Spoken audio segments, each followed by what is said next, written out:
three sides by tidal waters. So we've got the Plymouth Sound and the Atlantic Ocean. We've also got the River Tamar and also the River Plym. So that means that it can be affected by tidal flooding. It's also at risk of flooding from rivers, and we have some surface water flooding risks because we have a Victorian drainage system and heavily urbanised areas, and that means that sometimes that system gets overwhelmed.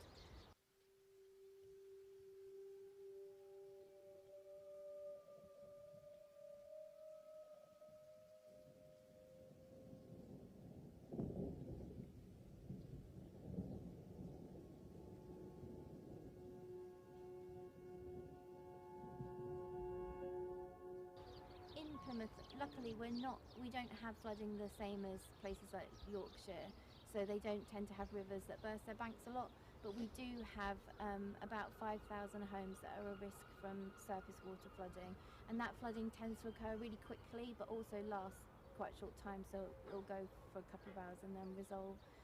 We've got about 1,000 houses that are at risk from tidal flooding, and we've also got about 450 houses at risk from river flooding. And we find that if people's water goes into people's houses, it can be really disruptive and also destructive. It takes quite a long time for those houses to recover, and it can also be really distressing for the homeowners as well. And then we also find that if roads get flooded, then people can't take their normal journeys to work or school. Yeah, definitely. Unfortunately, with global warming as it is, sea level rises are going to go up, which means that we're also going to have, obviously, being on the coast here, we'll have tidal locking. That makes things difficult for sewage to escape when we have high rainfalls. The increase in rainfall is going to have a massive impact. We already have an overcapacity Victorian sewage system. With the increased rainfall, that's just going to get worse. So yes, climate change will have a massive impact. We want to make sure people are prepared. And then as far as the BRIC initiative is concerned, that stands for Building Resilience in Communities, and that's a 2-year Interreg-EU funded project, and that's all about building resilience in communities and building their flood awareness. So we have main objectives of making sure that people are prepared for their if flooding were to occur, and also that they can recover well when flooding occurs. And we're working mainly in 2 areas within the city, so that's Lipson Vale and around Trapezes Park, and also in St Leven Park as well, and the areas surrounding there. And we're working on helping people to be more flood risk aware.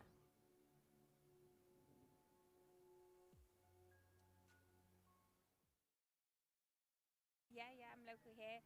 So I've lived on my own for about 7 years, and I've lived over on Fairfax since moving out from my mum's house. But we were brought up at the top of Ford Hill, so I've lived there. Well, my mum's lived there 34 years, and I'm now 32, so I've lived there quite most of my life, really. The community is fantastic. I mean, we moved down here like 6 months ago. Bought a house down here, a little 2-bedroom end terrace. We come from Plimpton, which you knew your neighbours, and that was it. But like, I know nearly everybody, you know what I mean? The community is fantastic. It's fantastic. That's why I've come over here to the park today, you know what I mean? And now people waving the hand. I can't always remember the names, but you know, you remember talking to them. But yeah, it's a lovely, nice community around here. Oh, no. Yeah, brilliant. Best move I ever did, yeah. I work in the yard, you know, come home, take the dog out for a walk, you know what I mean? I meet 20 people that we all say hello, you know what I mean? It's just lovely, you know what I mean? It's just a lovely community. It's actually more happy than Plimpton. Plimpton, I don't know what it is. And I live in Plimpton like 20 years. They all keep themselves to themselves. They've all got, they've got a bit more money than us, maybe, I don't know. But it's not the same down here, you know what I mean? Down here, everyone talks to everybody, everyone's happy, you know what I mean?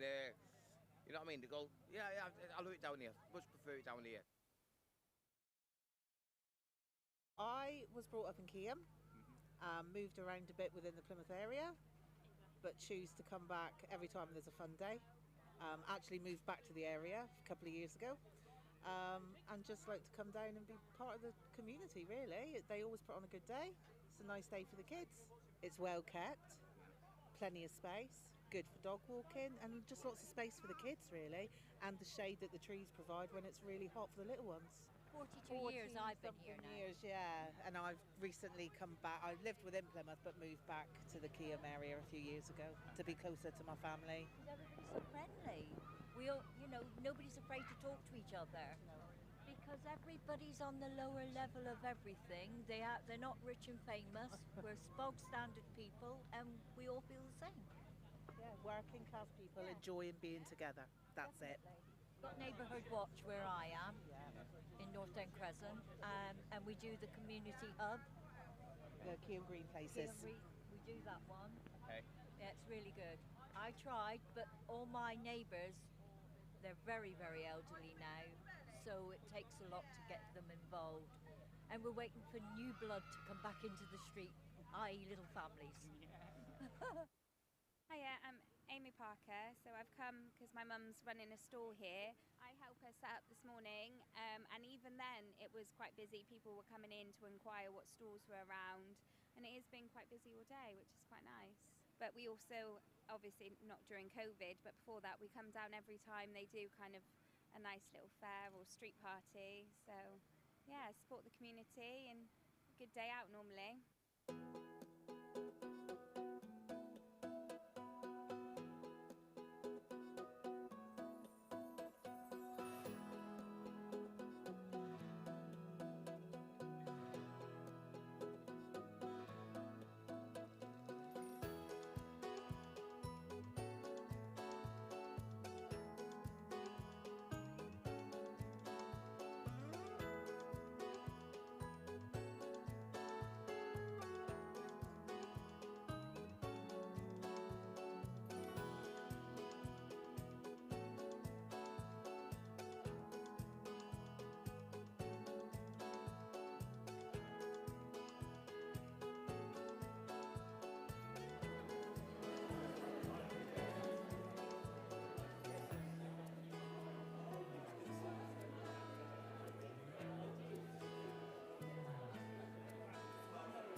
let. I'm listening now on. Okay, how's on my this? thing, and I'll let. Can you hear me? Yeah.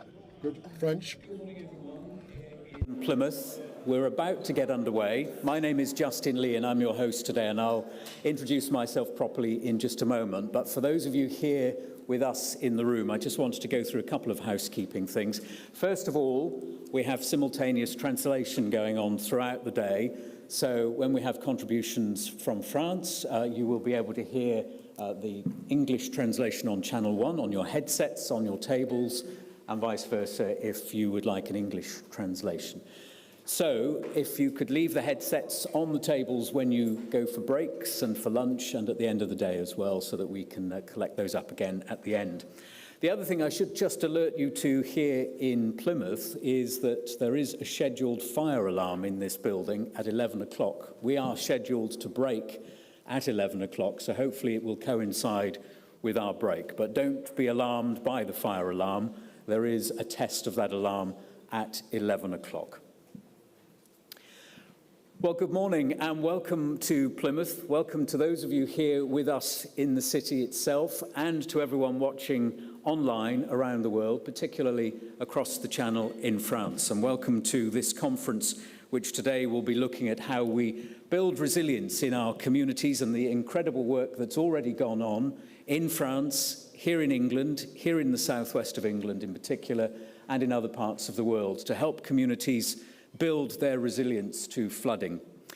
My name is Justin Leigh, and I will be your conference host today, and I will be guiding you through proceedings, and I will enable you at various points throughout the day to put questions to our panel of guests. And we have some amazing guests and experts who've had experience of dealing with flooding in communities where they live, but also to engage with communities to help them build their resilience. We will share best practice, we will hear some of the great work that has gone on, but we will give you plenty of opportunity to share your thoughts, to ask your questions, and to get some answers from the people that you hear from today. So there'll be plenty of opportunity to ask questions as we go along.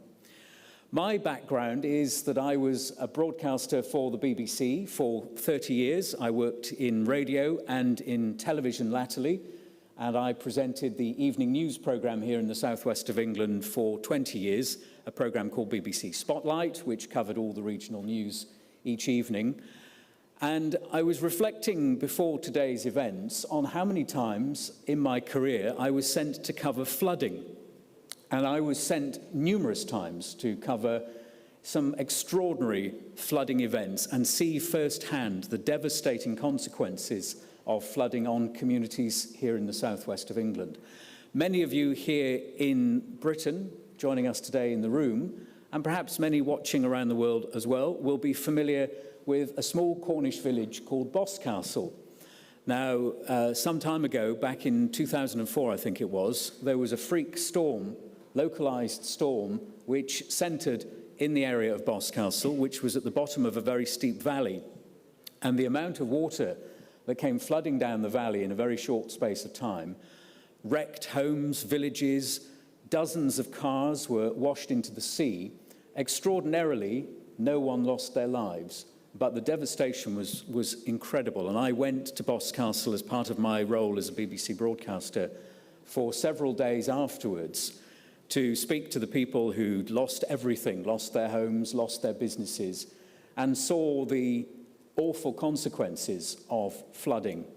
I've been to Lostwithiel, which was flooded by a freak storm. I've been to a village called Ottery St Mary in Devon, which regularly flooded. When I look back on my career, I went to so many flood stories. It resonated with me looking at what we've got planned for today, that communities are left heartbroken when they've lost everything. One of the few times in my career as a broadcaster where I struggled on air to contain my emotion was when I went to a place called Cllr in South Cornwall, which, much like Boscastle, had been hit by a freak storm. And water flooded down the steep valleys, down to the sea. And I went to interview a couple who were extremely proud of their lovely little house and their garden. and they had lost everything. They had to be airlifted out of their house. They were completely surrounded by water. The flooding was so devastating and so dramatic and so quick that they couldn't get out of the house in time. They were trapped in their kitchen with flood water up to their waist and all the kitchen facilities, the fridges and so on, moving out from under the cupboards and bobbling around in the water around them. So they had to be airlifted from their home. And I went to interview them the next day, and they were explaining all of this, and they were explaining how sad they were that their house and garden, they just got perfect. After years of work, everything was looking just as they wanted it, and it was all gone. And as I say, I struggled then to contain my emotions because I realized this is devastating for people. So that is why today's event is so important. If we can share best practice and help communities to strengthen their defences, to know what to do to protect their homes, to protect themselves in flooding, and hopefully prevent some of the flooding happening in the first place, then this conference will be really worthwhile. There's lots to get through, so I won't hold things up any further. As I say, we will facilitate lots of Q&As throughout the day, so we will be able to share everything that we discuss during the course of the day. First off, to welcome you to the City of Plymouth, it gives me great pleasure to welcome to the stage the Lord Mayor of Plymouth, Cllr Sue Dann.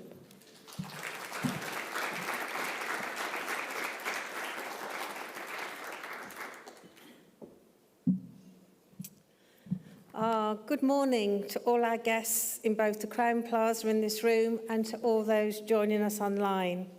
I am going to welcome you to Plymouth, Britain's Ocean City. As a city, we are surrounded by water on three sides. We have the River Plym, the River Tamar, and the ocean, Plymouth Sound. So we really do understand the challenges that flooding can cause within our community. For those of you who have been able to look around the city, one of our biggest concerns is from our old Victorian sewers, that when it rains, they just cannot cope with all the surface water, and we have a lot of flash flooding happening across the city that come and go very, very quickly and not always in the same place, which is a bit annoying. And they do have, as Justin has just said, an absolutely devastating effect on property, but also on livelihoods and businesses and how we can move around the city. We've also experienced a hell of a lot of major coastal flooding. If you look at some of the big storms that we get now, some of the big spring tides, they've caused huge damage on the hospitality business that are all along the front of the Hoe and at low level. Plymouth is a social enterprise city. We've worked with a number of organisations on different programmes and bringing skills in to look at how we can come up with some new approaches to how we can cope with some of the issues that we face as a city. And I do know that as the lead partner, Plymouth City Council has really enjoyed sharing their knowledge and experience and learning as well from all our French and other English partners throughout the two-year programme. Although I'm Lord Mayor now, I was sort of involved with the programme when it was sort of being designed sort of 3 years ago, so I have sort of kept a little close eye on the progress. And it is amazing how much we learn from just collaborating with other partners. The next bit of the message really is for those people who are in the room rather than those people who are watching online. We live in the most beautiful city that lies between the ocean and the moors. So for those of you who are new to Plymouth, if at some point today, and I don't think it's going to rain, so I think you might be lucky, you could come out of the hotel, turn left, walk up to the top of the hill. I cannot recommend enough what you will see. The views from the Hoe are absolutely stunning. And I think it will then give you an appreciation then of why we love living in Plymouth, why we love visitors to come to Plymouth, and why you need to take 10 minutes out of your day to get a bit of fresh sea air and have a look at the view. So with that, I will look forward to seeing you this afternoon, and I will be asking visitors if they have managed to walk up to the Hoe. So it is a bit of a test, and I'm hanging around for the day, so you can't get away with it. So it is my pleasure now to formally open the Building Resilience in Communities Conference. Thank you very much.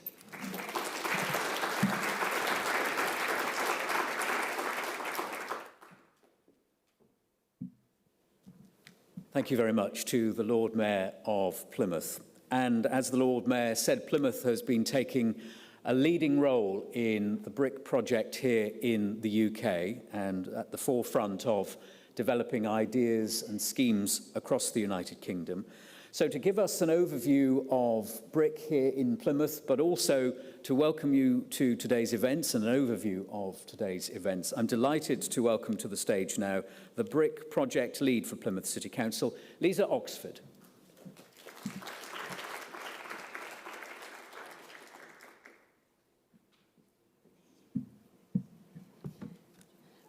Good morning, and on behalf of Building Resilience in Communities project team, I would like to welcome you all to our final closing event.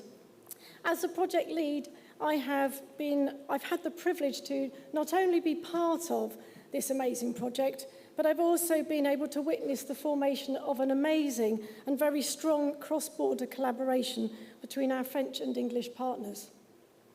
BRIC has been in a very exciting and very ambitious two-year, €3.4 million project, 70% funded by the European Development Fund from the Interreg France Channel in European England programme.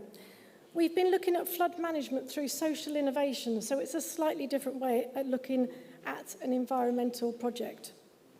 While the partnership have often said that 2 years just hasn't been long enough to make and really embed real change into our communities, I think after hearing the project partners' presentations this morning, you will agree that a great deal has been achieved in a very, very short space of time. There is still more work to be done in our communities to help them become more resilient against the issues of flooding and climate change. And I hope today that we will inspire you to try out some of our interventions, some of the activities that we've tried and tested throughout our 8 pilot sites. The tools, activities and events that we have created are truly transferable to any topic involving climate emergency and where behaviour change is needed for a community to become resilient. And finally, I hope you have picked up a copy of our very heavy model guide. This is our final output for our project, and it's a culmination of all of the activities and the tools that we have tried and tested. It's not something that we want to sit on a shelf and gather dust. It's something that we hope that you will use and that you will use it as a user guide. We hope that you'll notice there's a lot of nice white space in there for you so that you can scribble your notes and your ideas from the day. So if you do scribble on it and I watch you scribble on it, I won't be offended, because that's exactly what this guide is for, is to help you grow what we've done and make it pertinent to what you're doing. There is an online version for those who have joined us online. There is an online version which will be available via our web platform, and you'll hear a little bit more about our web platform when Agox come up and talk after the break. So that's enough from me. I'm going to hand you back to our wonderful host for the day, Justin, and I hope you enjoy your day. Thank you.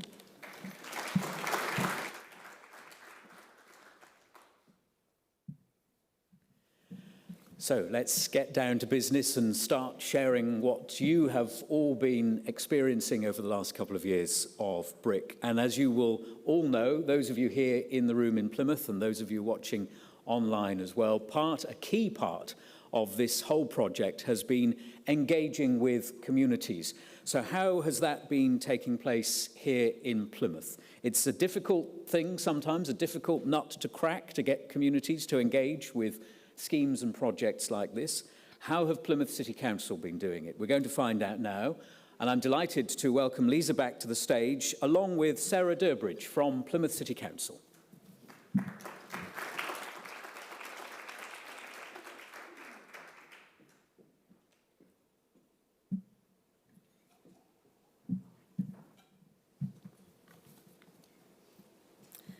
Hello and welcome to our presentation about appreciative inquiry that we'll now refer to as AI. So during this presentation, we're going to explain what appreciative inquiry is. We'll look at the AI cycle, which is discover, dream, design and deliver. We're going to look at a case study for Plymouth City Council's Trefusis Park pilot area. And then we'll look at how we've collected some project-wide data to assess vulnerability to flooding. And then we'll deal with some conclusions and recommendations. So what is AI? AI is a cyclical process following the 4D cycle of discover, dream, design and deliver, and it acts as a learning loop. It helps to bring about positive change in community settings by involving people who are at risk and other stakeholders. In BRIC's case, of course, the risk is in future flooding incidents. All of the project teams implemented the AI process in their pilot sites at the beginning of the project, and this was to ensure that planned activities and events embedded themselves within the strengths of the communities and could be used to influence positive decisions and actions. The AI cycle shown on the screen starts from a motivating point of enthusiasm and hope, rather than from the issue or the problem itself. So we'll go into the 4 stages in more detail, but as an overview, the discover stage is where we find out about the current situation of a community. So where do they feel they are right now? The dream stage uses the baseline data from the discovery stage and allows us to imagine what the community could look like in the future. And the design stage draws on the information and the data collected during that discover and dream stage, and then it helps to implement a form of events and plan for events and activities. And the deliver stage is where we deliver those events and activities to hopefully bring about that change. So to illustrate how AI works, we're going to use the Trefusis Park pilot area within Plymouth. And dealing firstly with the discover stage, we collected the AI data in 3 different ways. So the main one was by talking to people in the street, but we also collected it via the Trefusis Park public consultation survey, and we provided a Google form to people via a QR code in our newsletter. And the aim of these, getting this information, was to assess the community's flood awareness and preparedness. And in total, we collected 105 responses. So when we went out face-to-face, we went out in pairs, and that was to enable one person to be able to concentrate on speaking to the interviewee, whilst the other person scribbled down what they said. And we took those responses anonymously, again, to encourage people to speak. And we recorded them in the first person so that it was as close to what was said as possible. And whilst we were talking to people, we took some limited demographic data, which was their gender and age, but by observation only, and that was to make sure that we spoke to as wide a range of people as possible. So that data is subjective. We went out on different days of the week and at different times, and also in different locations within the area, again to speak to as broad a range of people as possible. And we were really pleased to see that people were generally willing to share their stories. There were only a few people that said they didn't want to speak to us because they were in a hurry to be elsewhere. So the questions that we asked them are on the screen. We started with 2 neutral questions, and that was what they like about their area and what they felt could be improved. We then asked them a topical question, which was for their thoughts on climate change. And then, once we'd built some rapport with them, we asked them on a scale of 1 to 5, if they were flooded tomorrow, how prepared they felt they would be. And after that, we asked them why they'd given that score. So moving on to the dream stage. To help us to learn from the discovery stage, PCC carried out 4 AI listening events. We invited various stakeholders, such as the Environment Agency, South West Water, the Emergency Services, and other PCC departments and community groups, who have an interest in either flood risk management or the Trefusis Park community itself. The listening events allowed participants to look deeper at the stories we had collected from the community and to imagine what the community could look like with the future interventions. Including stakeholders not only added to the depth of our understanding, but it also provided them with an opportunity to learn from our community engagement. During each event, the AI responses were shared in the first person, keeping the answers as close to the actual responses as possible. This did include colourful swear words. This meant that the event participants could imagine exactly what it was like if they were listening to the community speaking directly to themselves. While we read the stories aloud, we asked the participants to learn and note down any key and common themes that emerged for them. We then used a Google Jamboard to collect those key themes and facilitate discussion about the key themes and how the stakeholders could use the information in their own work to inform future projects. This slide shows the key themes and concerns that were identified and discussed at the final listening event, the first listening event, and that we held with the Trefusis Park stakeholders. There were positives and negatives. Let's deal with the negatives first. This community has had a number of travellers in their park, and this has resulted in the residents feeling worried for their safety. There were many concerns about the lack of dog bins, the amount of dog mess, and fly tipping in their streams. But on the positive side, the residents were generally aware of climate change and were taking small actions themselves. They were recycling, they were choosing to eat less meat. Residents in the park valued their green space, and it's particularly enjoyed by the dog walkers. And during COVID, the park became a key place for exercise and social contact. Overall, we did find that people were generally not prepared for flooding. Some people said that they hadn't even thought about flooding, while others said, well, I live at the top of a hill, so therefore flooding is unlikely to affect me. The stakeholders were then asked to identify what key themes could inform both their work and ours. And some suggestions that came out were making wider improvements in the park, such as seating, information boards, and outreach work with young people. They were interested to discuss how we could involve other community initiatives like our local litter picking group, Clean Our Patch. They thought it would be good to find ways to raise awareness of flood issues with those living at the top of the hill who don't think that they will flood, but they don't realise that what they're doing could actually cause more problems and more surface water flooding at the bottom of the hill. We found the interaction with stakeholders during those listening events to be really helpful, and we believe they did too. Attendees were surprised by how they could use the stories in their own working environments.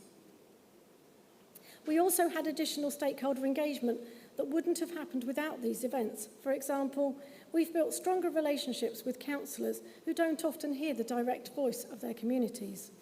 We spoke to young people about their wishes for Trefusis Park, which resulted in the proposals for a half-size basketball court, which wasn't in the original plans.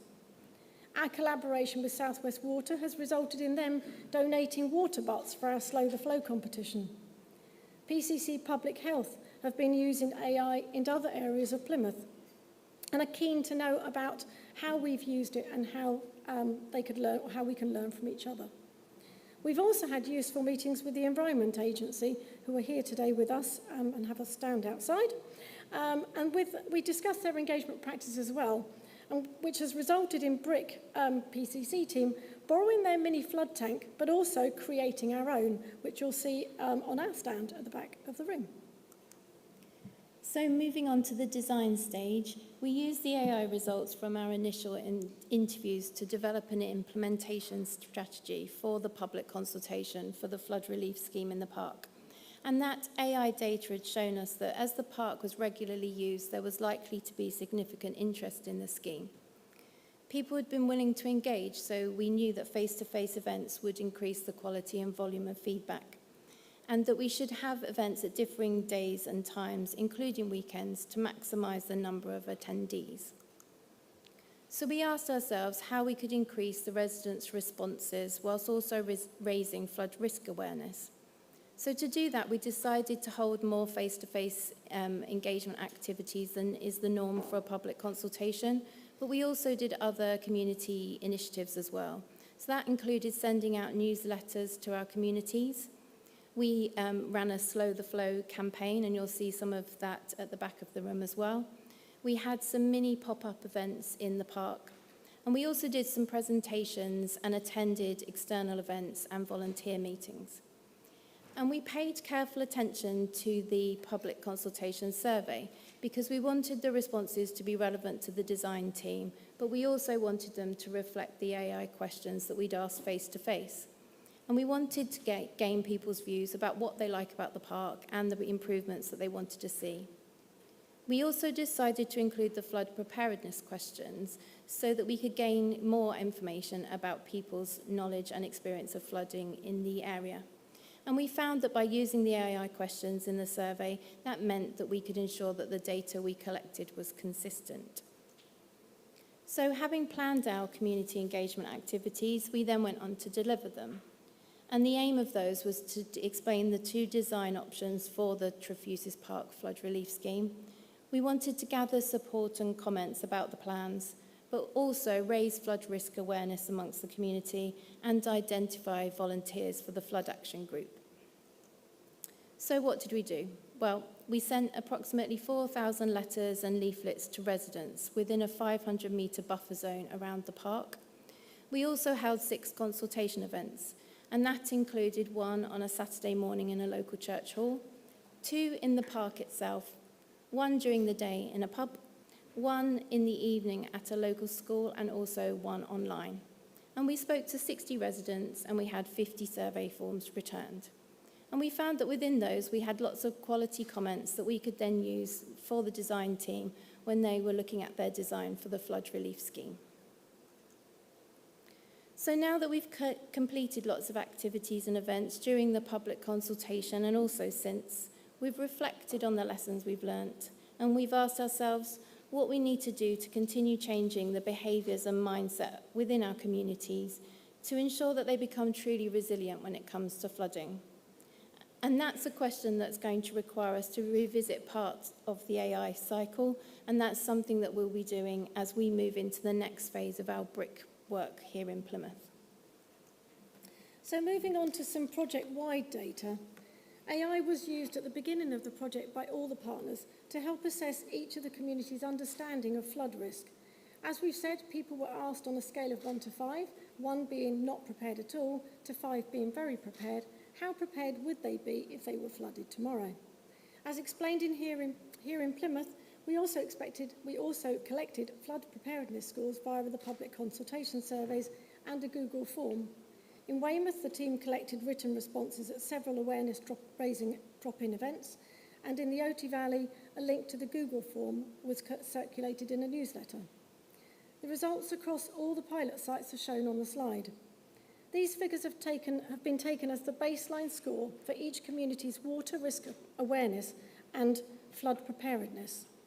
The scores range from 1.9 to 2.7, and the average score across the 8 pilot sites was 2.2. This data shows that water risk awareness within the pilot sites was low, even though many of them suffer from regular flooding. So what are our conclusions and recommendations about AI?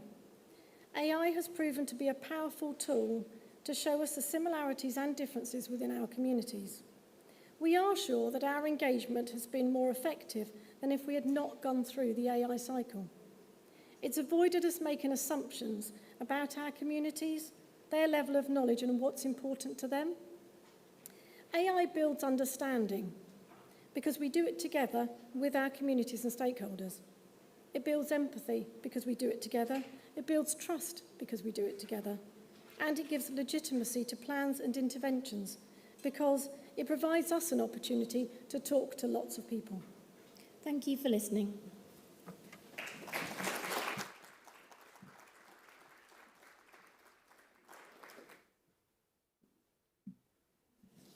Thank you very much to Sarah and to Lisa. And just to let you know, wherever you're watching, whether you're here in the room or watching online, if you have any questions for Sarah or Lisa about the work of AI in Plymouth and across the UK, there will be a question and answer session before we break for lunch. So that you don't forget your questions, if you want to jot them down now, or if you're watching online, you can submit them now via the chat boxes, and we will collate those questions as we go along this morning and ensure that those questions are put to the appropriate guests when we have our Q&A session with the panel just before lunch. So that was an overview of some of the engagement and activities that were going on here in Plymouth and across other parts of the United Kingdom.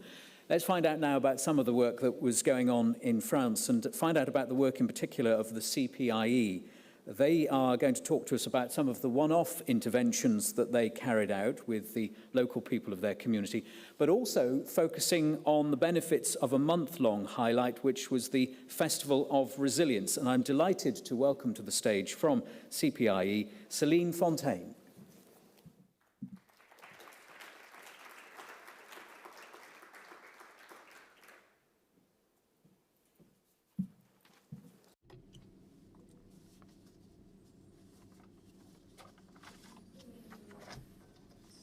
I will try to speak in English. If I'm starting to speak in French, just tell me. I will try to switch off.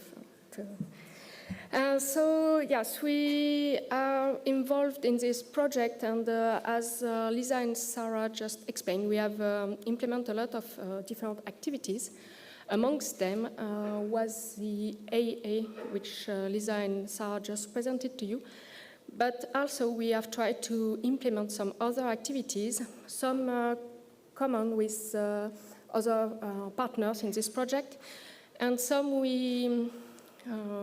which I will present in the second part of my presentation.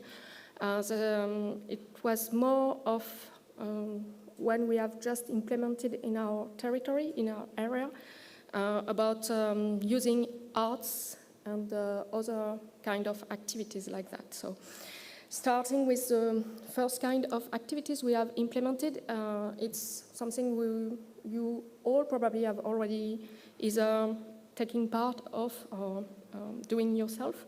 So about workshops. So first, we have tried to organize a public meeting to present first the project. And then we tried to organize some workshops with another partner on this project, the CERIMA, a French one. And so during those workshops, first, at each session, we tried to start with a small activity. For example, on the first public meeting, we asked people to choose an emotion card. As it was said earlier, people are very emotional about the fact that they have been flooded. So we try to get out those emotions by letting people explaining them, and then we can go towards the main activity of the workshop and try to implement some work with them on the resilience against flooding. So, for example, the first one was with card emotion. The second one, we asked them to choose between pictures of flooding and ask them to discuss about that and ask them why they choose those pictures. And the same, it allowed them to explain their emotions, and then we can go further and work with them on, for example, the second one was with the map. You have the picture on the presentation. The third one, for example, was also to ask them if you have to be evacuated from your home, what would you choose to bring with you? That's a very classical question, but sometimes the answers are not the same for everyone. So people said, my pet. That's a very classic one. But actually, the last time we have a flooding in the small city where we live, so in Oxy, the main problem was people who have been evacuated without their medicine. And so people don't think about that, but it was very difficult, for example, to find a doctor to refill the prescription. And so the person actually who has a heart condition could have access to a medicine for this issue. And so those workshops, we try to start each time with a small time, trying to get people to evacuate, if I can use that word, their emotion, or at least to speak with their emotion. And then on the second time, we try to work on some activities which allow them to improve, or I hope they have improved their resilience.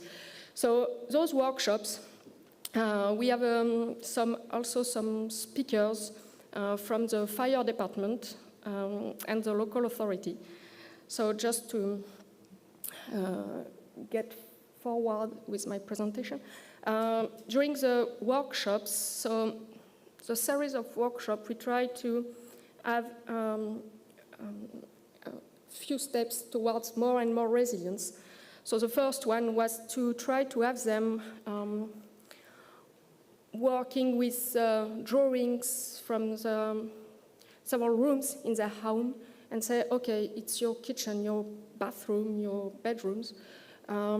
If you have a flooding, what will be the consequences for each room and how you can try to improve the resilience by, I don't know, having new furniture or something different, or the electricity socket not on the ground level, but maybe higher on the wall, things like that. The second one, it was a previous picture, but we work on the map of an area of the city and the surrounding areas, and we try to have them to answer that question about how they are impacted by the floodings, not only by having water in their property or in their home, but it can be also having some flooding in the nearby street or nearby shop where they're going maybe once a week or every day for going to work or to school, but then they are not impacted directly in their home, but they are impacted by the flood itself. So working on a map allows them to see the whole area, and if there was some issue somewhere, to say, oh, I'm going by that road every day or once a week. For example, I'm French, so to the bakery, or maybe for you to the butcher or whatever. But yeah, so the impact is not always in your own home. It's sometimes elsewhere in your area. So we work on that one, on the second one, workshops. And then we also have someone from the local authority which managed the river in our area, in the catchment. And so that's the picture on the screen. And so we have a lot of discussion with inhabitants that day about what causes a flooding, and unfortunately what humans are generally doing to increase that risk, but now more and more hopefully trying to reduce that risk. So it was a very interesting one. And also we have one with the firefighter, a lieutenant from the firefighter, and he explained how they intervene in case of a flooding. And actually, I think I have improved my resilience because now I know how they intervene. And so that if you are living in an area where you have often some flooding, you really need to have to, you said, to go back, something like that, because when they arrive and you have to evacuate, they don't have time to wait. You go in every room and look for your medicine, your ID, your bottle of water, some food, some change of clothes. You have that to be ready, because when they arrive, you have just 1 or 2 minutes top to evacuate your home. So it was also a very interesting one, a lot of things to learn from them. So that was for the workshops part of my presentation, so the first part. And the second one, as it was said in the introductions, it's about a resilience festival we implemented in last November. So a lot of activities. Sorry, the flyer is in French. I didn't create one just for you, but that was the one we used for communication in our area. And so several activities, so just quick information to why we choose this kind of activities. It was to try to really create an highlight in the BRIC project because we were arriving at the end of the project in November. And after having all those workshops, we thought it was time to have a more focused part, something with several activities over a short period, so we can continue to have some exchanges, some works done about floodings. So what activities during that month of November, last month? So we have a partnership with a local library.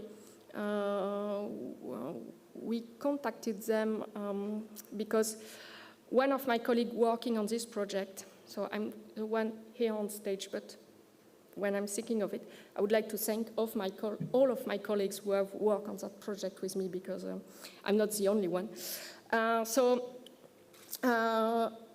She said when we were preparing what we are going to do during the festival, and she said, I have some contact with the local library because she went there a lot, and so she asked them if during the same period they can have something around, maybe not just flooding, but on the sustainable development. And so they required an exhibition and have it available for the people coming and going in the library. So no one was there to explain the exhibitions that maybe reduce its impact. But at the same time, we have a lot of people coming and going to the library, so probably reach more people than if we have held that exhibition all by ourselves. The second one was a theater which was designed, for children between 9 and 11 years old. So the company worked with several actors playing a small scene, a small act about daily life, about what we are doing, for example, to go to the school, to work, what we eat, the clothes we have, things like that, and asking after they play that small act if the children have some other ideas to try to do it better way, and ask them to come on scene and to play with them a better way to do things in their daily lives and try to improve their behavior and improve the way we are dealing with climate change. So it was very interesting. So it was on 2 days, several classes coming and going every half day. And so we reached out to 4 different schools in our area. And one of the, not a teacher, but a librarian of one of the schools actually posted an article about that theater activity on our department website. So they seem to have really appreciated it. It was really interesting to see how the children have sometimes some idea we don't have, we forget to have. And we also wanted to have something with using a fun way of trying to raise awareness for people to avoid the anxiety part of the flooding. And so we organized also with a library a game night, so people could come, stay for 1 hour, or come back later, or stay all night. Mostly for this time, family audience, and we try to discuss with them when playing. So my 2 colleagues who were there that night have the possibility when playing with people with a game around sustainable development. We didn't have so much game just about flooding. It was a more wide range of subject, but all of that is linked actually to flooding, so climate change and sustainable development. And so people also, I hope, enjoyed their night. And it's something we are doing in our city every 3 months. So when we were preparing the festival, we asked to the library if they could have this theme, very specific theme for one night. And so it was possible to organize with them. So people were very interested in playing those games because it was the new games for them. They usually not play with those ones. And we also organized something a little more educational session, a training session about natural risks. So in the morning it was more about giving some information like a conference, and the afternoon they went out for a field trip. So it was maybe a little more technical, so fewer people came, but probably with more insight about flooding. So maybe those people may continue to spread the message, the communication, so it can be good also. So to try to have the conclusion, before I was told that I am over my 15 minutes. So what benefits to try to organize several activities at the same time? Our main objectives were to try to have a real impact by having several activities at the same time, and at the same time to reach different audiences, because we have used different approaches rather than educational, artistic, or fun.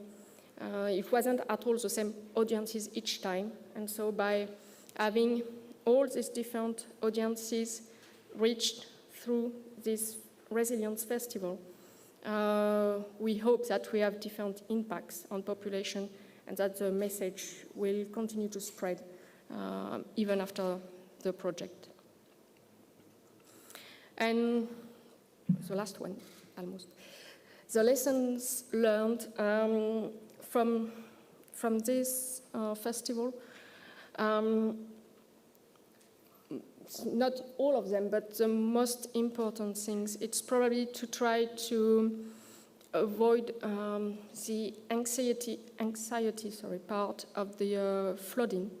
And so we have tried to have a more global and positive subjects, like, for example, doing things which are of profit for the earth and not just trying to solve the problems of flooding. Trying to find balance and equilibrium between fun and technical activities, which allow us to have different audiences, because it's not at all the same person we have, the same people we have in several activities. And the importance of a good communication to try to reach all these different audiences, it's probably the main, I would say, maybe problem we had is how to reach people, because some are still paper, some are more online. So it's very difficult to try to reach people and to have them involved. So yeah, it was probably the most important thing. And I will thank you for your attention. Thank you very much.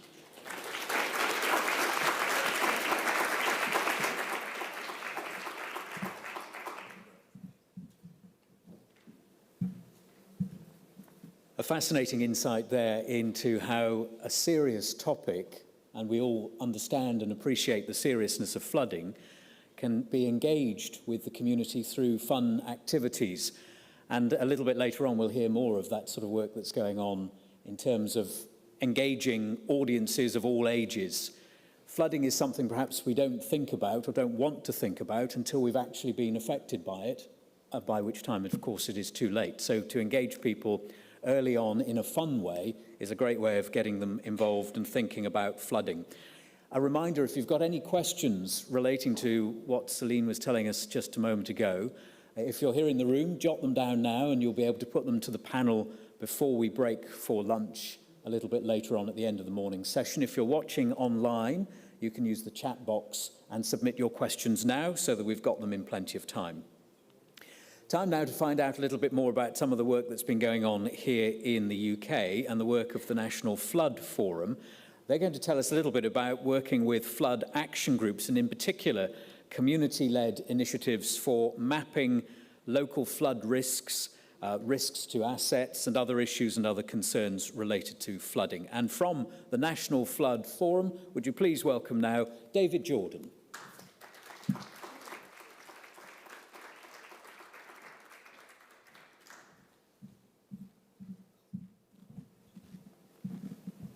Good morning, everyone. I'm David. I'm the BRIC project officer at the National Flood Forum, and we've been working on the pilot site in Kent. So the National Flood Forum are a charity that support and represent flood risk communities, and we've been doing so for over 20 years now. So, like I say, we've been working on the pilot site in Kent, which is located in the southeast of England. In Kent, there are an estimated 64,000 properties at risk of flooding from the rivers and the sea as well. A further 24,000 properties are at risk of surface water flooding, which is one of the highest of any local flood authorities in the country. And there are also significant risks from sewer flooding and groundwater flooding as well. In Kent, there are several flood action groups that represent flooded communities, and there is also a resilience network made up of representatives from those flood action groups. So what is a flood action group? So a flood action group is a group of people made up of people who have been flooded before or are at risk of flooding, and they act as a representative voice for their community. And they work on behalf of the wider community to find ways of reducing flood risk by working in partnership with flood risk management authorities.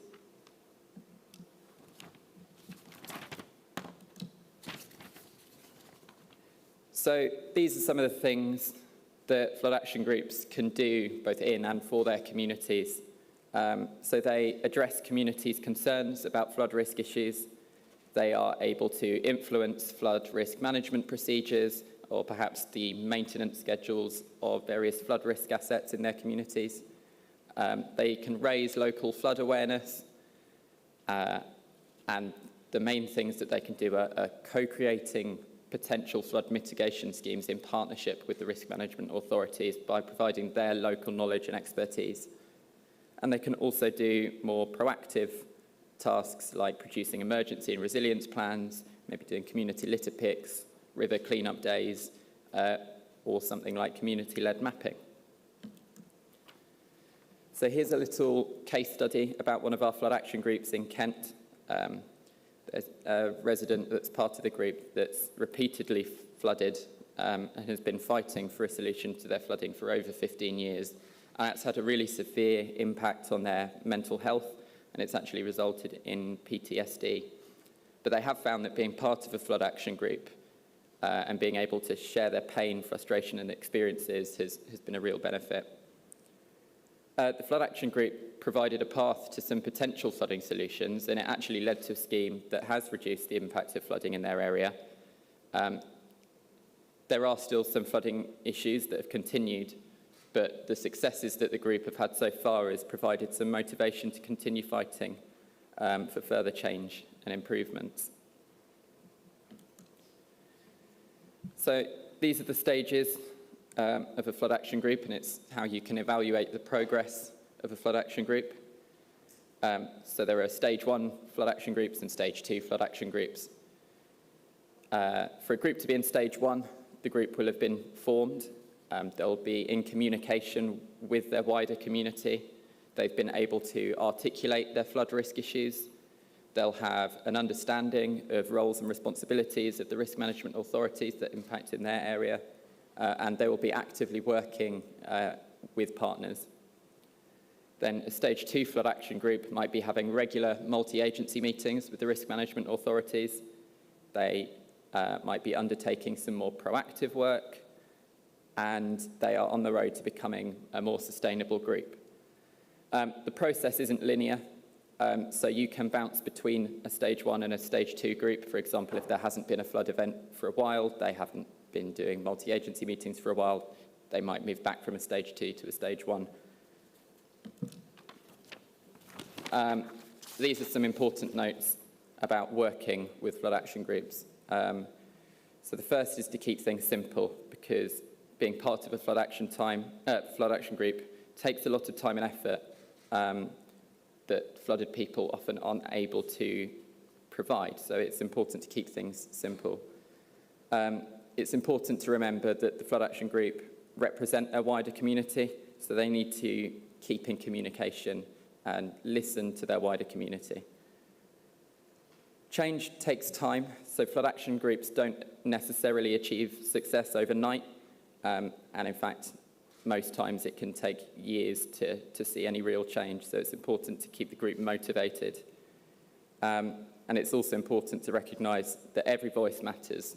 So there can be some strong characters in groups, but it's important that everybody is able to have their voice heard and their opinion put across.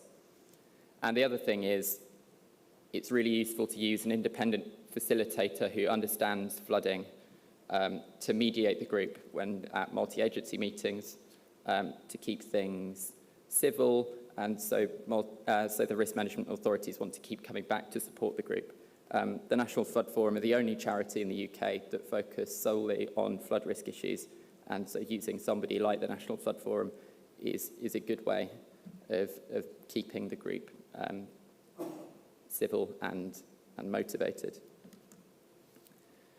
So a number of our flood action groups in Kent are part of the Kent Resilience Network, which is a community resilience network that's made up of representatives from flood action groups and individuals that are affected by flooding in Kent. And they're working to address flood risk concerns at a more strategic level, whereas flood action groups focus on more local issues. So the network have been able to establish some common issues that are faced by all flooded communities in Kent, really, and these include riparian ownership or issues with owning a watercourse, planning and development, surface water management, and funding. And the group have come up with some strategic objectives based on those commonalities.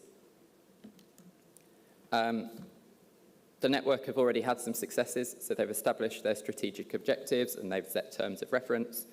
They've hosted speakers from Kent County Council Flood and Water Management and a director at Southern Water, and they have a seat at the table of the Medway Flood Risk Management Committee. The network is still in their early stages, and they're still trying to work out where they're going to sit within the strategic flood risk management structure in Kent, but it's great to see that they've already had some key successes. Now we come on to some of the proactive work that flood action groups have been doing in Kent, and one of those is the community-led mapping pilot, which has taken place in a village that's been frequently affected by both river and surface water flooding for decades, including some major flooding in 2000 and in 2013. The community were aware that some of the flood risk and drainage assets were actually missing from risk management authorities' records. So, for example, there's one road that has 20 drainage gullies, but the Highways Department only had a record of 14 of those existing. That's probably because they were lost during the transition from paper records to digital records, But the implications of that are that some of these drainage gullies are often missed from routine maintenance. So the aim of the mapping pilot is to enable the community to work in partnership and collaboration with risk management authorities to keep an accurate and up-to-date record of risk management assets, to digitise the paper maps that the group have to ensure that the information that they contain isn't lost, and also to train the community members in the use of GIS software. So this is how we collected the data for the mapping. So the flood action group members met to decide what data they wanted to include on the map. They were able to use existing paper maps, as well as going out and walking in their own area, so up and down their own road, marking on a paper map where drains are located, ditches that might be blocked, and the group really enjoyed that process. And we've also used some existing data from online sources. And when it actually came to mapping, the Flood Action Group members brought along their paper maps, the data that they'd been out and collected, as well as their local knowledge. And the group received a demonstration of GIS features, and they were able to sit down with me and locate on a map what they'd marked down on a paper map and mark it on the digital map as well. So the map contents at the moment contains the flood risk zones from the Environment Agency, both river and surface water. It also includes the locations of highways drains, blocked drainage ditches and unregistered ponds. And you can see the map here. You can come and have a look at our stand as well. We've got some copies that you can have a look at as well. As you can see, the location that we chose for the mapping is at the confluence of 3 rivers, and as such has quite a severe risk of flooding, as you can see in all the blue there. So what next? So the community-led mapping pilot has been presented to the Kent Resilience Network, and that's resulted in interest from a number of other flood action groups in Kent. So I've been out providing training on GIS to more flood action groups in addition just to our one pilot site. And so hopefully more communities in Kent will soon be able to produce their own maps, and that will spread across the whole project area, the whole country. Thank you very much.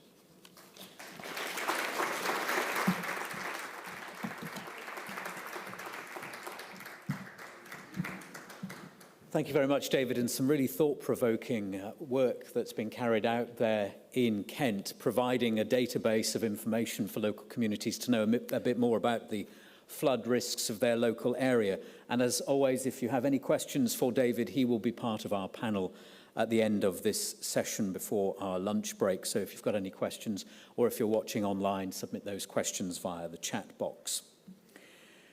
Thank you very much to David. Let's find out a little bit more about the work of a community group in another part of France now. And we're going to hear about the work going on as part of the OLV. And we're going to hear about, again, how they've been raising awareness amongst age groups. So raising awareness via workshops for school children, but also raising awareness among older people through educational walks. So to tell us a bit more about the work of the OLV, would you please welcome to the stage now Imaine Fedeli.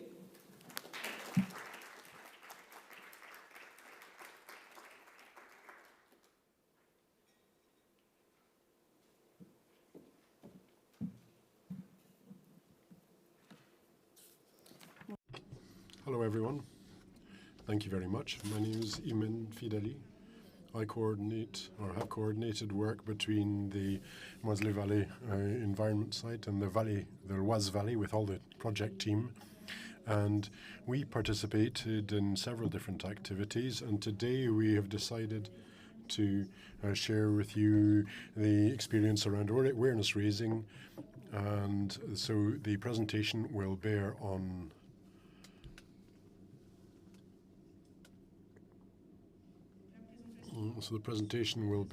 two activities, as Justin has just said. One on the awareness raising with school children, and another activity which is currently being prepared regarding the awareness raising of senior citizens.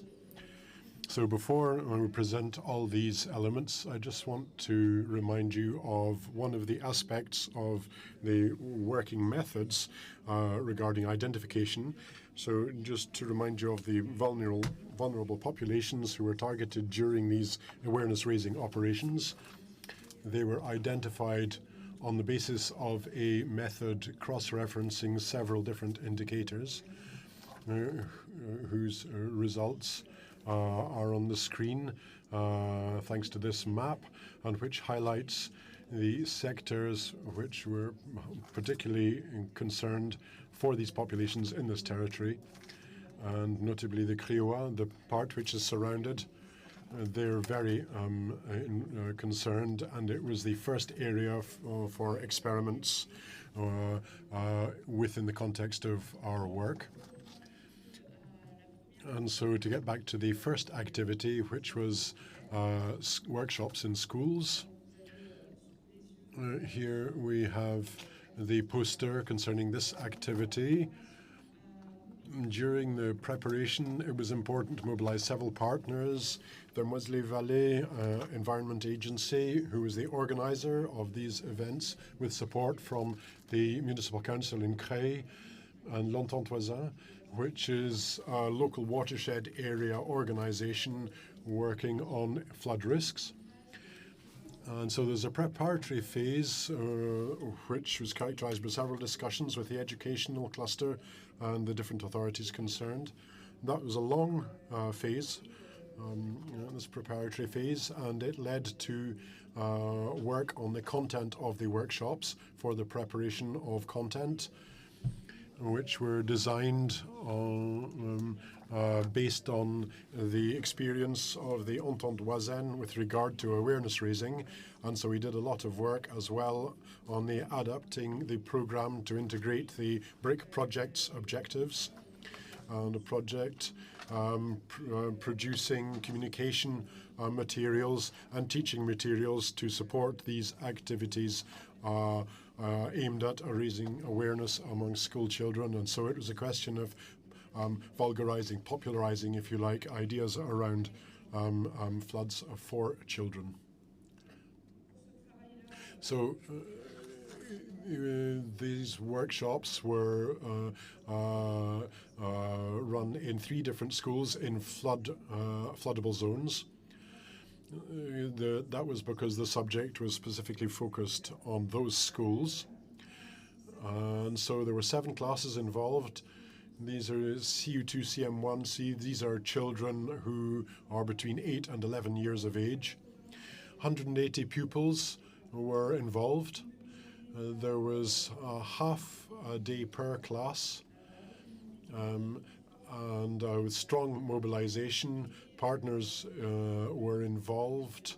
8 different presenters were involved in these workshops. So the town planning organization, the Entente Voisine la Vallée, this community group, the SDIS, this is the local fire service, if you like, but they deal with flooding and fire, and they're regularly involved in providing. They're like an ambulance and fire brigade combined, and they're with their experience, because they have been very involved in this area and providing help to people in the recent past. And then we also had the support from the CRMA, our public partner.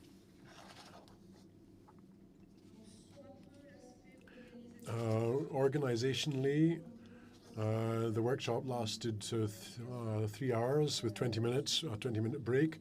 There were 2 main points. The first is an explanation phase. We have to explain to children what is a flood and what is involved in a flood. And when we talk in the jargon, when we talk about floods, what does that mean in real terms? And then after a pause, we had some interactive and fun activities in order to test the children's acquisition of learning during the first phase. So if we look at the way these workshops worked, we're not going into too much detail, because that would take quite some time. But we had feedback on the activities. In the yellow boxes, this is what we learned from those elements. If you'd like to reproduce this type of activity in your own communities, you can see this is the advice that we retained from the exercise. The workshops begin with a little introduction, 5-minute introduction. Its objective is to explain why we're doing this workshop, and notably to explain the role of the different structures involved to prepare the children to understand who is involved and what they do. So it's important to introduce the presenters, and what we thought was very useful was to give pseudonyms to each of the different presenters. We were the white strength, and that allowed us to have an identity for the children and helped us to explain both our role with regard to the risk of with regard to flood risk.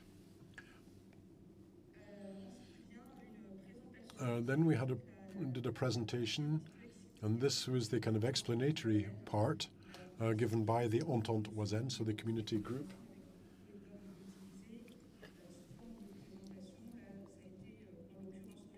So this was performed by 3 people. The lieutenant of the SDIS, who provided support with all his knowledge and some anecdotes, so stories. That lasted about an hour. There was a slideshow which included several different piece elements. There were interactive content, there were educational, photographs, maps, diagrams to help children to understand the notions that were presented. What was important here was to establish an interactive climate with children in order to avoid things becoming too monotonous.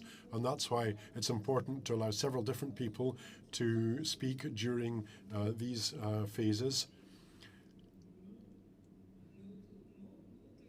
Yeah, in order to avoid monotony. The potential monotony of these sessions. It lasts an hour, and so it's important to keep things dynamic.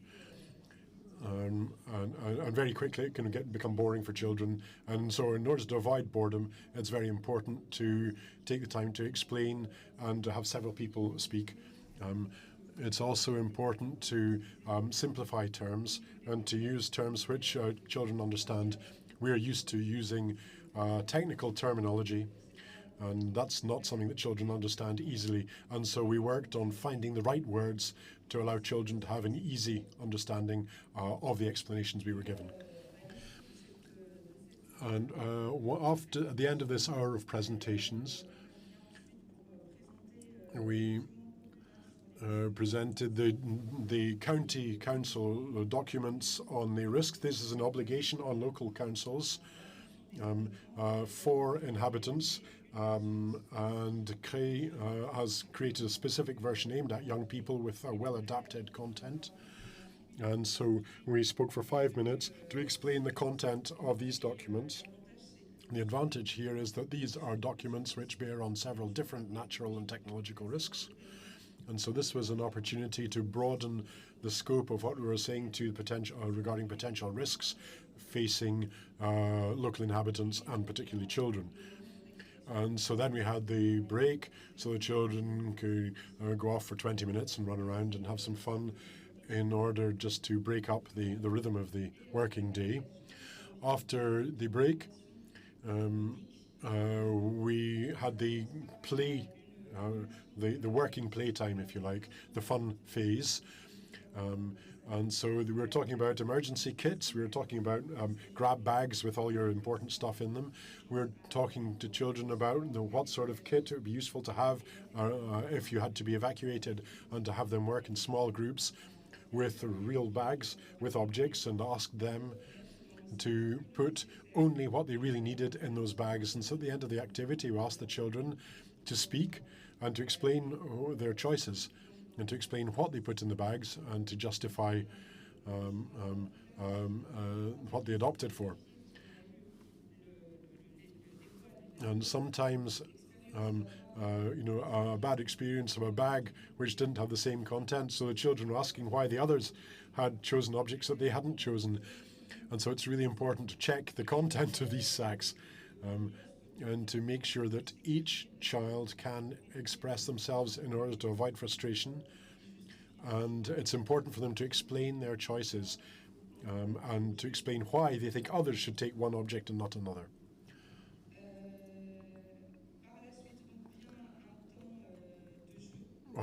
Then there was a period during which we had the children play,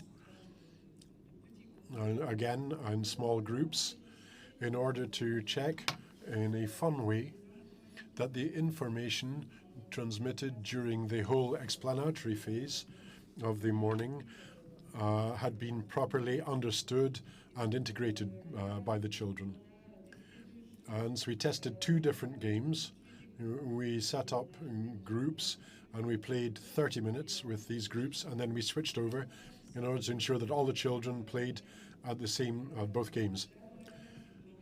So in the class, you have to move the kit around the classroom, you have to prepare tables and so on, and you have to involve teachers in this, because moving tables around, we have to make sure that's not a problem with regard to the organization of their working day, and in order to get organized in an appropriate and adequate way. The first activity was a learning activity that we designed specifically for this activity. It consisted in having children understand that they were in an environment involved in flood risk, and notably with overspill in our pilot site. And this is a game involving several different materials. We had them work on maps and aerial photography of their cities, so A0 format maps. This is the one with the colours on it, the second map.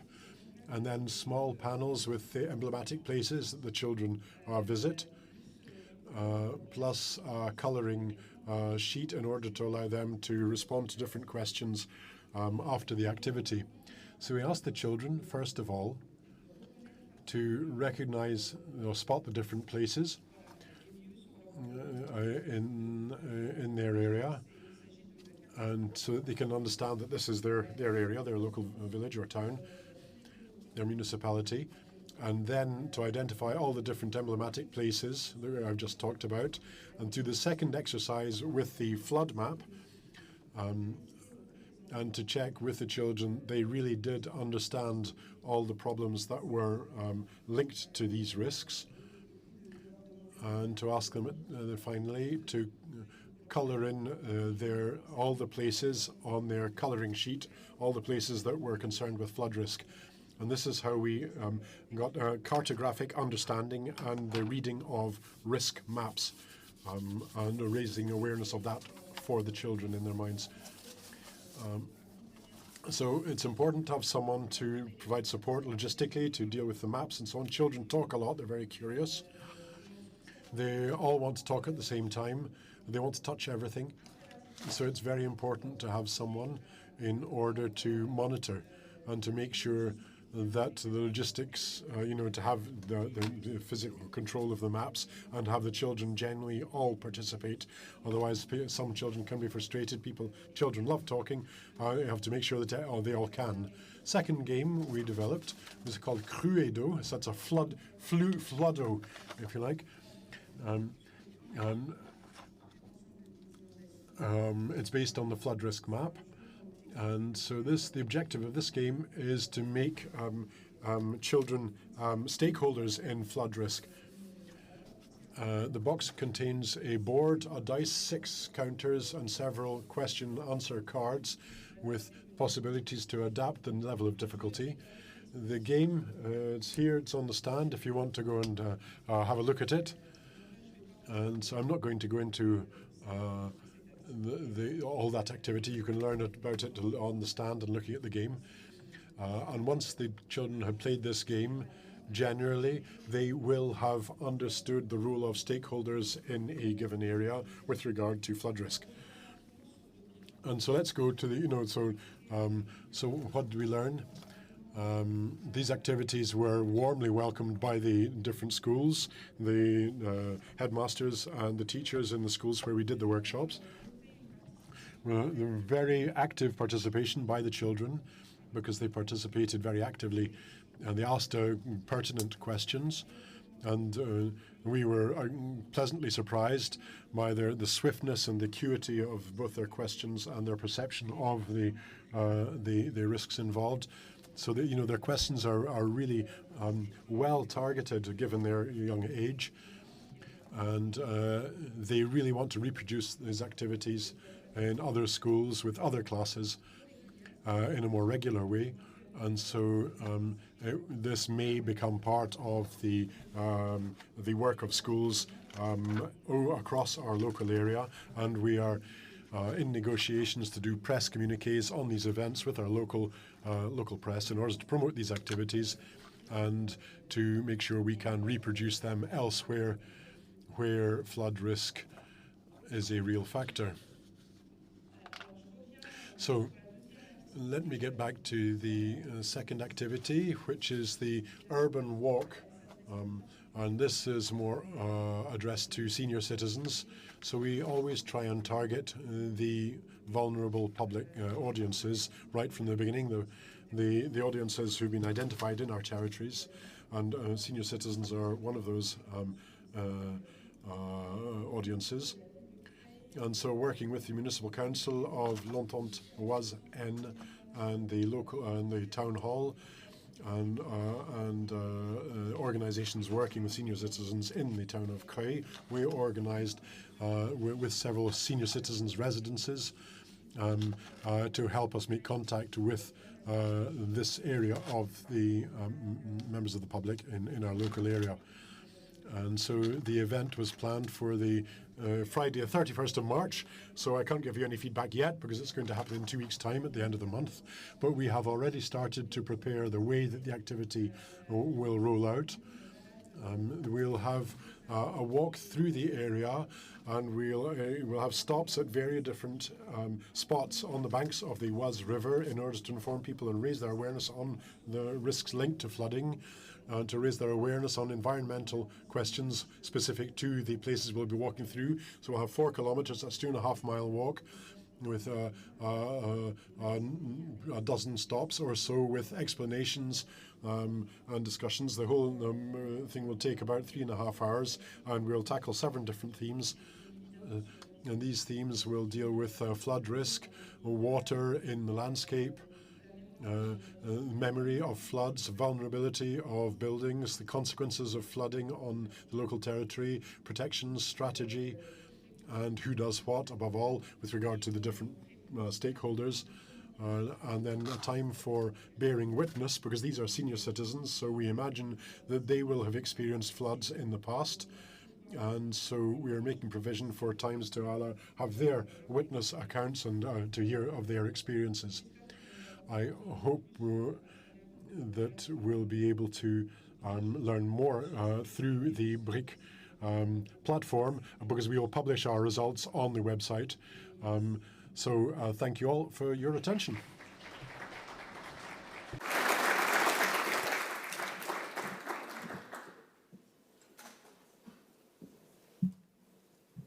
Thank you very much. And again, some fascinating ideas there on how to really target age groups. So the board game, for instance, to help target and engage the young people, and the walk to engage older citizens. And again, if you have any questions relating to what we've just heard, if you save those questions up, or if you submit them now if you're watching online via the chat boxes, and you'll be able to put those questions during our question and answer session before the break. We are running a little bit behind schedule, so there is going to be a test of the fire alarm, I think, in this building very shortly, so don't panic. Unless I'm told otherwise, we will stay in the room and carry on. We've got one more session, one more presentation before our break, and that is to find out a little bit more about the work of the Dorset Coastal Forum. And we're going to hear how they've created local guides to flood resilience and talk about the challenges of the design process, of co-production, and the lessons learnt as well. So from the Dorset Coastal Forum, would you please welcome Dan Williams.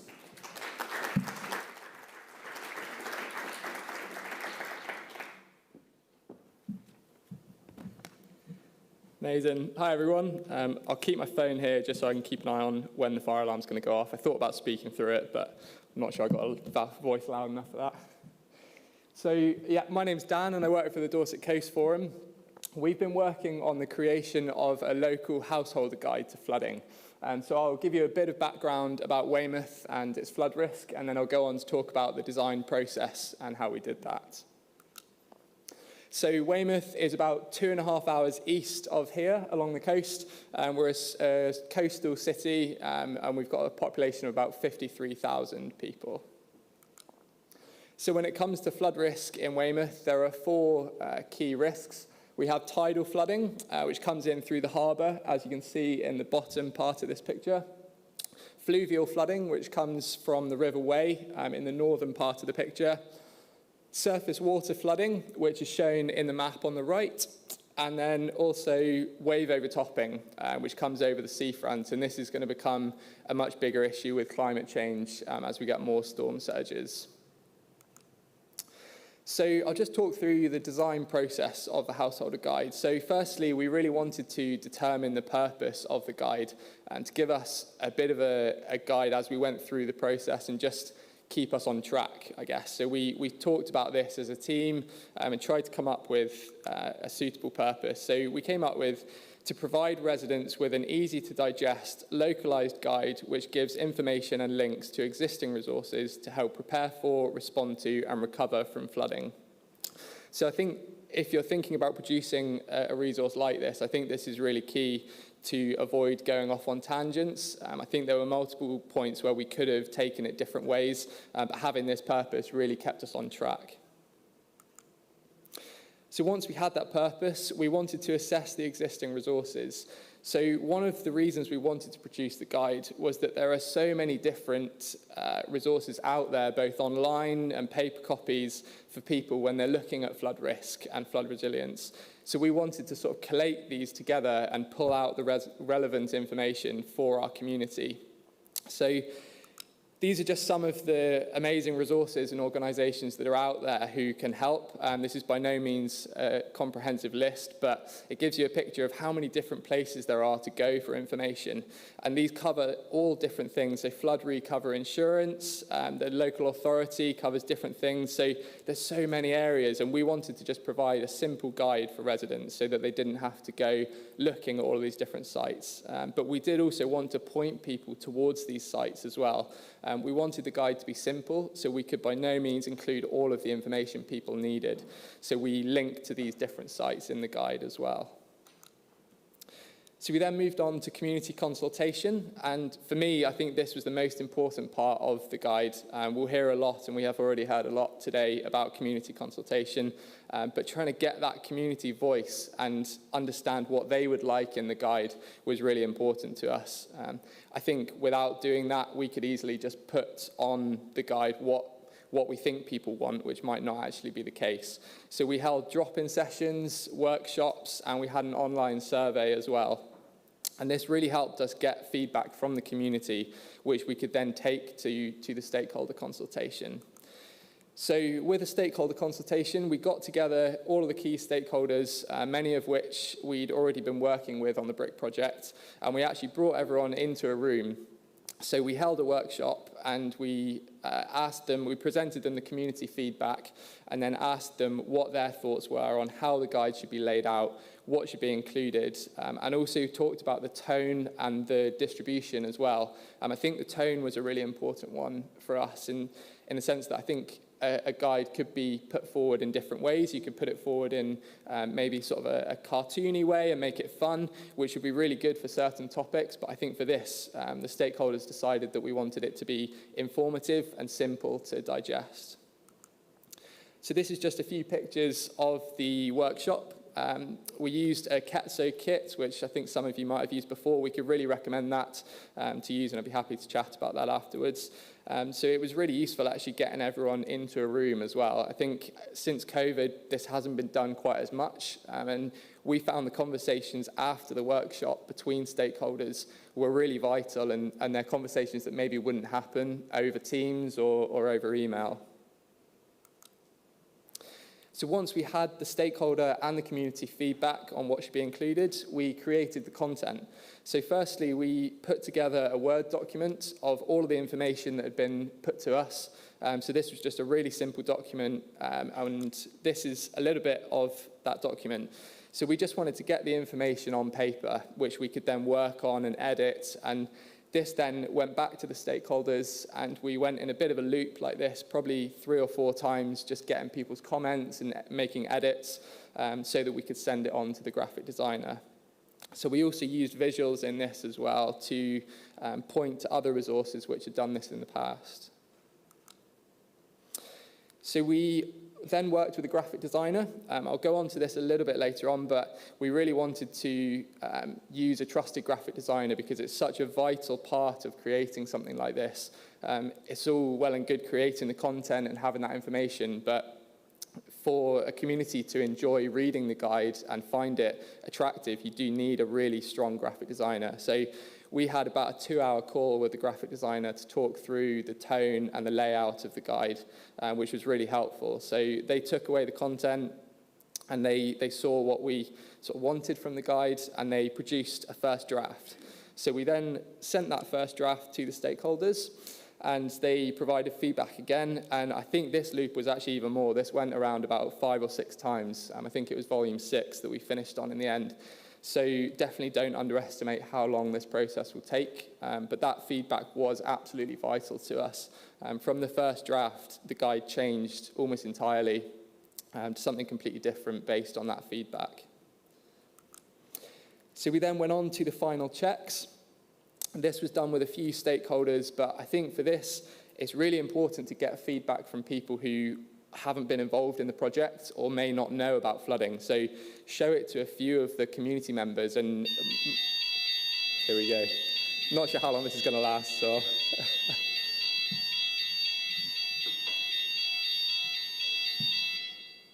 Great, perfect, nice and short. So show this to a variety of different people, so people that are going to be reading the guide. My wife kindly checked it over for me, just get a few different people outside of the project. We then went to print and distribution. So for the distribution, we wanted as many people to have access to this as possible. It was a localized guide, and we tried to make it as tailored to the community as possible. So we posted it out to about 2,800 properties in the area, and we also had it at community access points as well. So this included local libraries, community centres, and places like that, so people outside of the area could go and collect one if they wanted to. And we also got more copies printed for events like this to try and spread the word and give other people the chance to produce something similar. And we also have a digital version as well. Oh, round 2.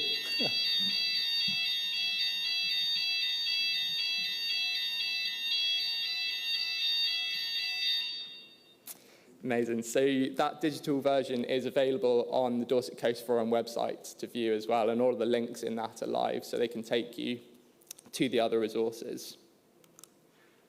So this is just a few little screenshots just to show you.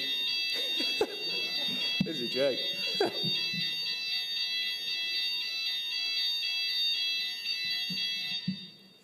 Just giving you some time to absorb that there. Great. So yeah, just a few screenshots of the guide. We tried to keep it really visual. It's a really hard balance with these kind of resources, trying to balance including all of the information that you need, but not just making it super text heavy.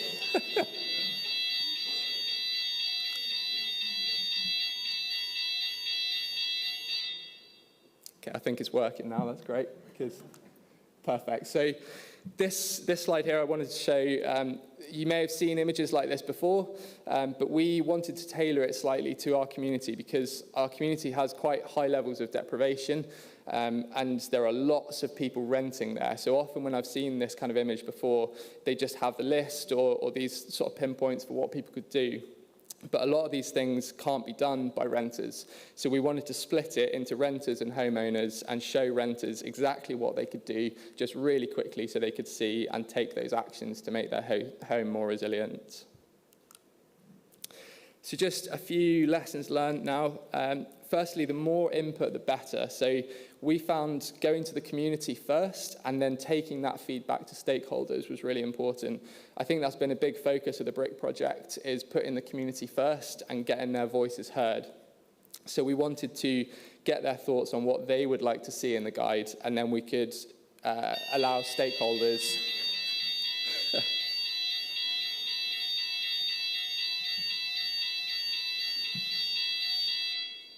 So we could allow stakeholders to use that feedback and base it on that. So although the community didn't provide a comprehensive list of what should be included, it really allowed the stakeholders to build on that, and we knew then that this is a resource that the community would use and was the resource that they would like. And then also using varied voices as well and giving a variety of people a chance to input. So I think it's already been mentioned in the other work that's been done so far, trying to hold as many different engaging sort of events as possible. So having an online survey for maybe parents of young children who couldn't come along to the drop-in events, but then also holding in-person events for potentially elderly people or other people who may not be as literate online. So getting those varied voices. And having multiple opportunities to input as well. So this was really important for us with stakeholders. So trying to give them those multiple opportunities throughout the process to have their say on what they think of the guide. And then also keeping conversations open. I think often if you're holding a workshop, I'm definitely, I can do this myself. I jump in and try and fill the silences and prompt people too early, whereas giving people that space to have their say and think a little bit about it, that really helped us in the stakeholder workshop and in the community workshops as well. So the lessons learnt, I've mentioned this already, but allow more time than you think you need. It took us, I think from start to finish, it was probably a process of about 8 months. It took us to produce this guide. So definitely allow enough time. There's a lot of back and forth, and you don't know if there are going to be delays. We thankfully didn't have any delays in the production of this, but it still took that long to produce. And then use a trusted graphic designer as well. So working with a graphic designer who you know is quick to respond and has produced similar work is really helpful. We have one we work with, Rowena Taylor, graphic design, bit of a shout out. She was so good throughout and she was really quick to respond, and that just helps the process flow. And keep that purpose in mind as well. As I said before, there were multiple times where we could have gone off on tangents and taken the guide somewhere completely different. But if you have that main goal in mind of what the guide should do, that just helps you keep you on track. And then also know the audience and tailor the language to that audience. So again, just going back to the community, I think the appreciative inquiry process which we undertook really helped this because we understood the community's feelings towards resilience and climate change, so we could tailor the guide to what they would like to read. So I think that's probably the most important takeaway, is get to know the community. Obviously that does take time and it takes sort of resources and money to do, but we couldn't encourage that enough. Just get to know the community and then tailor the resource to that. So thank you very much. We have our householder guides over on the stall at the back, so please do come and take one and have a read of that. And we've got them online as well for those who are joining us online. So yeah, thank you very much.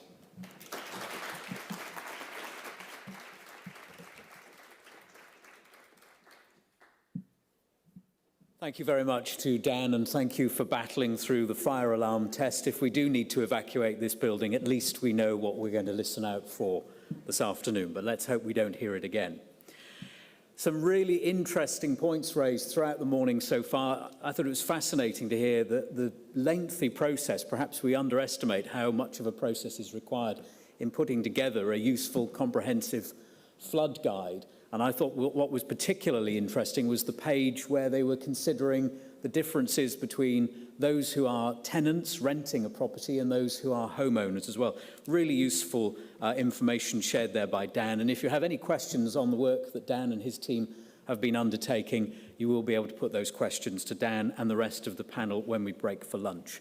We're going to take a short break now. As I say, we're running a little bit behind schedule, so we'll try and get back on schedule by congregating again in the room at 11:30 as planned on the schedule. So a slightly shorter break if that's all right. And we'll be back again at 11:30 UK time, 12:30 if you're watching in France online. So time for a quick cup of coffee or tea, comfort break, and we will resume again at 11:30, 12:30 in France. Thanks very much indeed.